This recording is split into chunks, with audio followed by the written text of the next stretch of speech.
Innovation and Design Thinking. Myself Arjun KUDHVA and I am from CSE branch. Startup company name G3S. Product present name Scale. Product proposed name Smart Scale X. Empathizing. Mentioning some of the requirements and the feelings about the product are set by the customers during the empathizing activity. Normal scale that can adjust your length.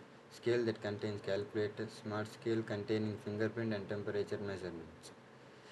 Based on the empathizing state, considering the feeling of basic requirements of the customer, mainly many new features are added. Existing product scale and product name is Smart Scale X.